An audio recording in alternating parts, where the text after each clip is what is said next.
আমি হিন্দু থাকা অবস্থায় যে হিন্দুদের মুখে এত জঘন্য গালিগালাজ শুনি নাই, যত গালি কওমি মাদ্রাসার কিছু কিছু আলেমদের মুখে ফেসবুকের মাধ্যমে শুনতে পাই। এখন তো আমি জামাত ইসলামীতে যোগ দিয়েছি, তো এরপর থেকে আপনারা দেখতে পারবেন অনলাইনে বিভিন্ন লাইনে আমার ছবি দিয়া বা ভাইয়ের ছবি দিয়া ওনারা বিভিন্ন ভাবে গালিগালাজ করে। আমি সাআদ আহমদ সাদি, নও মুসলিম। আমার পিতার নাম বীরেন্দ্র দাস। আমি 2007 সালে কালেমা তাইবা পড়ে ইসলাম গ্রহণ করি। তারপরে আমি কওমি মাদ্রাসায় ভর্তি হই। 2014-15 সালে আমি দাওরায়ে তাকমিল ফিল হাদিস জামেয়া মাদানিয়া আঙ্গুরা মোহাম্মদপুর থেকে শেষ করি। তো এই পর্যন্ত আমি কওমি মাদ্রাসায় খেদমত করতেছি, পাশাপাশি মসজিদের খুতবা দিচ্ছি। আর আমাদেরকে শুরু থেকেই কওমি মাদ্রাসায় মাওলানা মওদুদী রহমতুল্লাহ আলাইহির উপরে যে মিথ্যা তহমত দেওয়া হতো, মিথ্যা অপবাদ এখনও দেয়া হয়। আর আমরা কওমি মাদ্রাসায় পড়াকালীন কয়েকটা জিনিস দেখতাম, যে মওদুদীবাদের স্বরূপ উদ্ঘাটন এরকম কিছু প্রোগ্রাম করা হয়। এরপরে জামাত শিবিরকে তারা রাজাকার বলে সম্বোধন করে। মওদুদীবাদ যারা গ্রহণ করে, অর্থাৎ জামাতে ইসলাম যারা গড়ে, এই শহীদি কাফেলায় যারা শরিক হন, তাদেরকে আবার বলা হয় যে এর উপরে উস্তাদের বদ্দ আছে, অথবা এ গুমরা হয়ে গেছে, অথবা এই ধরনের বিভিন্ন গালিগালাজ করা হয়। আর আমি সবচেয়ে বড় আশ্চর্য হই যে আমি হিন্দু থাকা অবস্থায় যে হিন্দুদের মুখে এত জঘন্য গালিগালাজ শুনি নাই, যত গালি কওমি মাদ্রাসার কিছু কিছু আলেমদের মুখে ফেসবুকের মাধ্যমে শুনতে পাই। নাউজুবিল্লাহ, আল্লাহ তাআলা আমাদেরকে মাফ করুন। এত জঘন্য বিশ্রী অশ্লীল ভাষা। এখন তো আমি জামাত ইসলামীতে যোগ দিয়েছি, তো এরপর থেকে আপনারা দেখতে পারবেন অনলাইনে বিভিন্ন লাইনে আমার ছবি দিয়া বা ভাইয়ের ছবি দিয়া ওনারা বিভিন্নভাবে গালিগালাজ করবে। আল্লাহ তাআলা যেন মৃত্যু পর্যন্ত এই শহীদি কাফেলা আমাদেরকে শামিল রাখেন। আল্লাহ তাআলা সেই তৌফিক আমাদেরকে দান করুন। আর জি, আমার পরিবার সহ আমার যেই ভাইয়েরা কালেমা পড়ে, আরও 3টা ভাই কালেমা পড়ে মুসলমান হয়েছে, তাদেরকে সহ যেন আমরা ইসলামের উপরে আর এই শহীদি কাফেলা ইস্তেকামতের সাথে চলতে পারি। আল্লাহ তাআলা সেই তৌফিক আমাদেরকে দান করুন। ওয়া আখিরু দাওয়ানা আনিল হামদুলিল্লাহি রাব্বিল আলামিন। আসসালামু আলাইকুম ওয়া রাহমাতুল্লাহ। এই হিসেবে এই সূরাটির নাম মালাইকাও, সূরাতুল মালাইকা। এই সূরার নাজিলের সময়কাল সম্পর্কে যা জানা যায়, রাসূল সাল্লাল্লাহু আলাইহি ওয়াসাল্লাম মাক্কি জীবনের মাঝামাঝি সময়ে সূরাটি নাজিল হয়, যে সময় ইতিমধ্যে রাসূলের উপর টর্চার শুরু হয়েছে। রাসূল করিম সাল্লাল্লাহু আলাইহি ওয়াসাল্লামের উপরে ইসলাম নিয়ে আসার পরে শুরুর দিকে আস্তে আস্তে করে কখনো রাসূল যে তিনি পাগল হয়ে গেছেন, কখনো আরও মাত্রাতিরিক্ত রাসূলের বিরুদ্ধাচরণ করতে গিয়ে মক্কার কুরাইশরা, কাফিররা বলার অপচেষ্টা করেছে রাসূল মিথ্যাবাদী, নাউজুবিল্লাহ। এভাবে রাসূল করিম সাল্লাল্লাহু আলাইহি ওয়াসাল্লামকে বিভিন্নভাবে যখন থামিয়ে দেওয়ার অপচেষ্টা করা হচ্ছিল, তার নবুয়তের সেই মাঝামাঝি মাক্কি জীবনে আল্লাহ তাআলা এই সূরাটি নাজিল করেন। তাদের উদ্দেশ্য ছিল এর মধ্য দিয়ে রাসূলের এই দাওয়াতি কাজকে ব্যর্থ করে দিতে পারবে। বিশেষ করে তাদের মূর্তির বিরুদ্ধে বক্তব্য যাচ্ছে, কায়েমি স্বার্থ তারা কায়েম করে রেখেছিল, যে স্বার্থ এটার বিরুদ্ধে তার বক্তব্য যাচ্ছে। সুতরাং বিরুদ্ধাচরণ ছাড়া তারা রাসূলকে যেন থামানো সম্ভব নয়। ইভেন এক পর্যায়ে ইতিমধ্যে রাসূল করিম সাল্লাল্লাহু আলাইহি ওয়াসাল্লামকে শারীরিক টর্চারও করেছে। রাসূল করিম সাল্লাল্লাহু আলাইহি ওয়াসাল্লাম নামাজ পড়ছেন, তার পিঠের উপরে মরা উটের নাড়ি ভরিয়ে এনে দিয়েছে। সেই যে একটা জটিল এবং কঠিন রাসূলের জন্য চরম একটা প্রেক্ষাপট চলছিল, সেই প্রেক্ষাপটে রাসূল করিম সাল্লাল্লাহু আলাইহি ওয়াসাল্লামকে সান্ত্বনা দান এবং রাসূলের সাথে যা শুরু হয়েছে এটা যে আজকের নয়, অতীতে এমনটাই করেছে এবং এদের পরিণতি বড় ভয়াবহ হবে সেদিনও বেশি দূরে নয়। আল্লাহ সুবহানাহু ওয়া তাআলা এই সূরাটি নাজিল করে রাসূলকে তা জানালেন। আমরা যে 3টি আয়াত নিয়ে আলোচনার ইচ্ছা পোষণ করছি, তার আলোচ্য বিষয় হচ্ছে মূলত অবিশ্বাসীদের শপথ, সত্য প্রত্যাখ্যান, আল্লাহ তাআলার বিধানের বিরুদ্ধে ষড়যন্ত্র এবং পূর্ববর্তী জাতিসমূহের পরিণতি সম্পর্কে সতর্ক করা। এর মধ্যে আল্লাহ তাআলার ধৈর্য অবকাশ দেয়া এবং তার সুন্নতের অপরিবর্তনীয় নীতিও তুলে ধরা হয়েছে। কেউ কেউ কোনো জালেমকে এখনই কেন ধরা হয় না, এই বিষয়ে মাঝে মাঝে আল্লাহ তাআলা কি দেখেন না এই জাতীয় কথা বলেন। আল্লাহ তাআলা শেষের দিকে এসে কেন ধরেন না কোনো জালেমকে তাৎক্ষণিক, তারও নীতি বলে দিয়েছেন। আমরা এবারে ইনশাআল্লাহ বিইজনিল্লাহ মূল আলোচনায় চলে যাওয়ার চেষ্টা করব। সম্মানিত উপস্থিতি, আল্লাহ সুবহানাহু ওয়া তাআলা 43 নম্বর আয়াতে সরাসরি বলছেন, ইস্তিকবারন ফিল আরদি ওয়া মাকরাস সাইয়্যি, পৃথিবীতে তাদের আত্মগর্ব এবং কূটচক্রান্তের কারণে।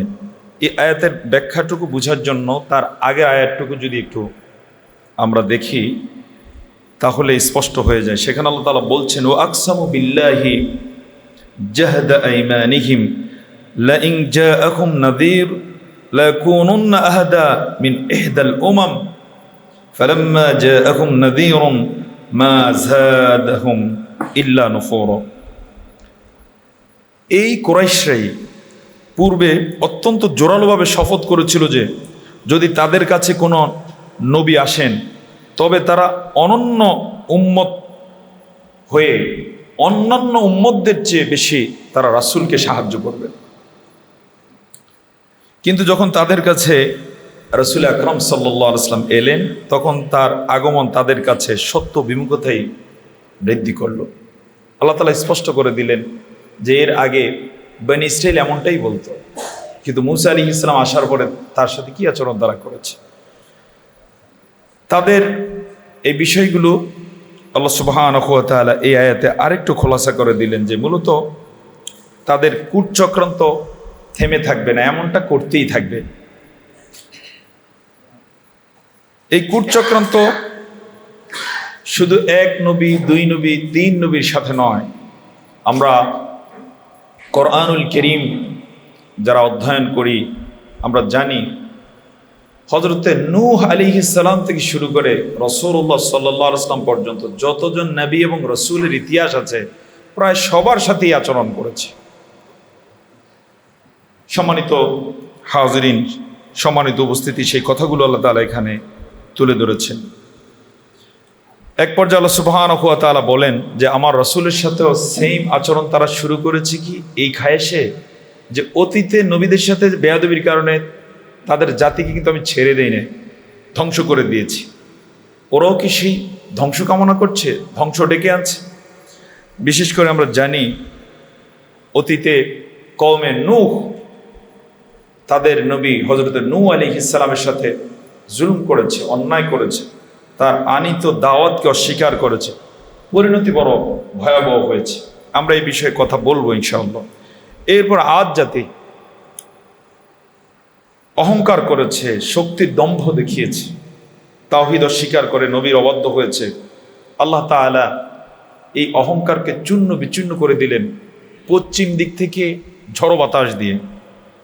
সামুদ জাতির ইতিহাস রয়েছে, কওমে লূতের ইতিহাস রয়েছে, মাদিয়ানবাসী শুআয়ব আলাইহিস সালামের সাথে যে বেয়াদবি করেছে তার ইতিহাস রয়েছে, ফেরাউন ও তার অনুসারীদের ইতিহাস রয়েছে, আসহাবে রস, আসহাবুল উখদুদ, আসহাবুস সাbt, এভাবে বহু জাতির ইতিহাস রয়েছে। আল্লাহ তাআলা সেদিকে ইঙ্গিত করে বলছেন যে ওরা কি এমনটাই ডেকে আনার চেষ্টা করছে?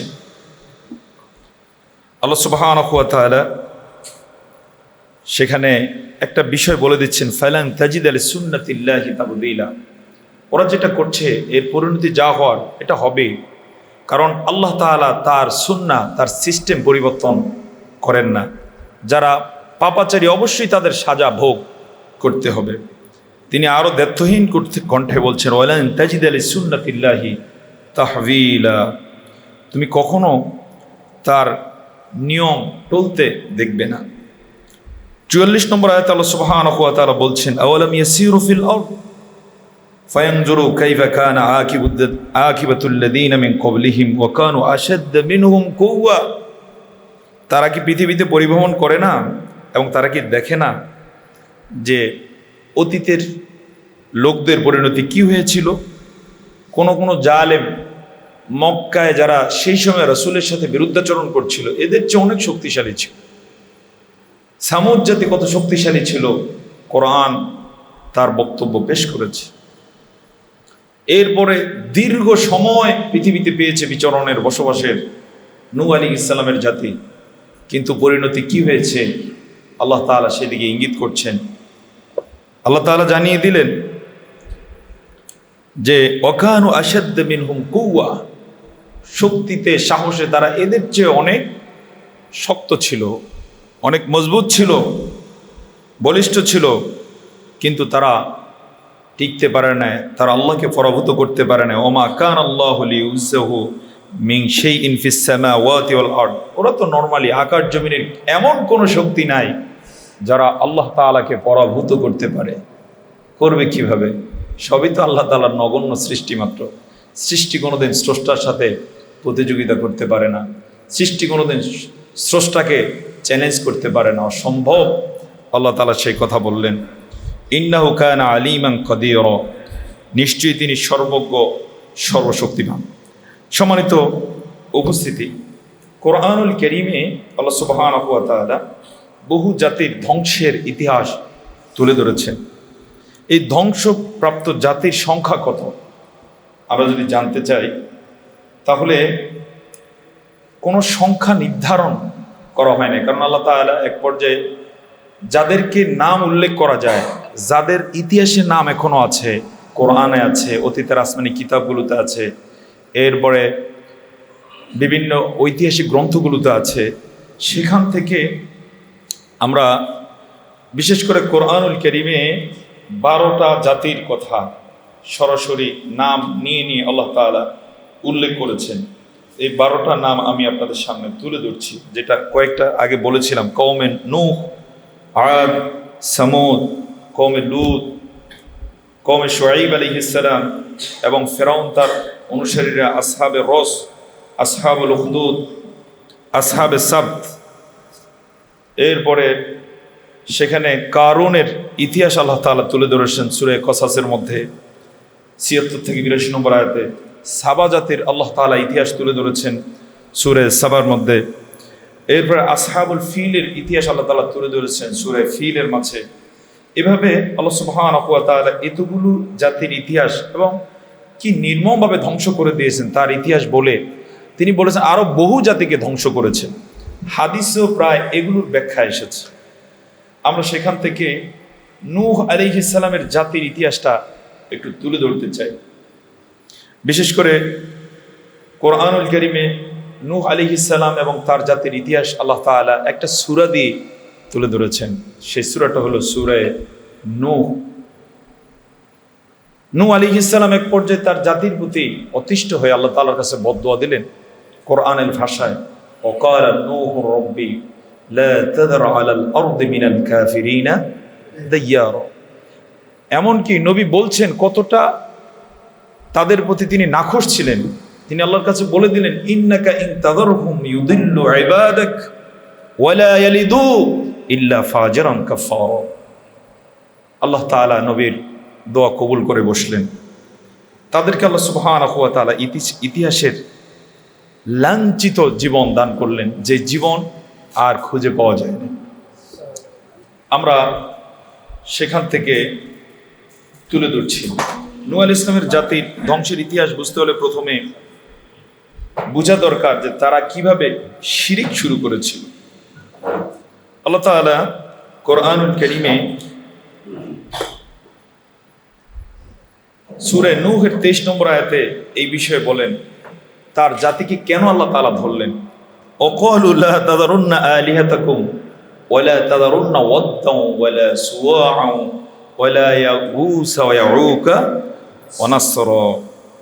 তারা বলেছিল তোমরা তোমাদের উপাস্যদেরকে কখনো পরিত্যাগ করো না, বিশেষ করে ওয়াদ, সুয়া, ইয়াগুস, ইয়াউক, নাসরকে। এই 5টি নাম তাদের কাছে গুরুত্বপূর্ণ ছিল। তাদের ইতিহাস আল বিদায়া ওয়ান নিহায়া গ্রন্থে উল্লেখ করা হয়েছে। তারা মূলত ভালো মানুষ ছিলেন, এই 5 ব্যক্তি ছিলেন, কিন্তু তাদের মৃত্যুর পরে অতি উচ্চায়ী হয়ে এখনকার জমানায় যেভাবে কিছু লোকের ছবি টানানো হয় মাঝে মাঝে, এই ছবিকে আরো বেশি আনুগত্য দেখাতে গিয়ে, আরো বেশি সেখানে তার প্রতি, ওই ছবির প্রতি নিজের বিনয় প্রকাশ করতে গিয়ে কখনো কখনো দেখা যায় এটাকে মূর্তি আকারে তৈরি করে। এটা লক্ষণ ভালো নয়। নূহ আলাইহিস সালামের জাতিকে আল্লাহ তাআলা এই কারণেই ধ্বংস করেছেন। তো সেখানে এই 5 ব্যক্তি তারা মূর্তি তৈরি করে এগুলোর পূজা শুরু করেছে। নূহ আলাইহিস সালাম এলেন, নিষেধ করলেন যে এই শিরিক আল্লাহ তাআলা বরদাস্ত করবেন না। কিন্তু ওরা নূহ আলাইহিস সালামের এই নিষেধাজ্ঞা অমান্য করে সরাসরি বলে বসলো যে তোমরা এগুলো ছাড়িও না, এগুলো সম্মানের প্রতীক, আমাদের স্বাধীনতার প্রতীক, আমাদের ইজ্জতের প্রতীক, সম্মানের প্রতীক।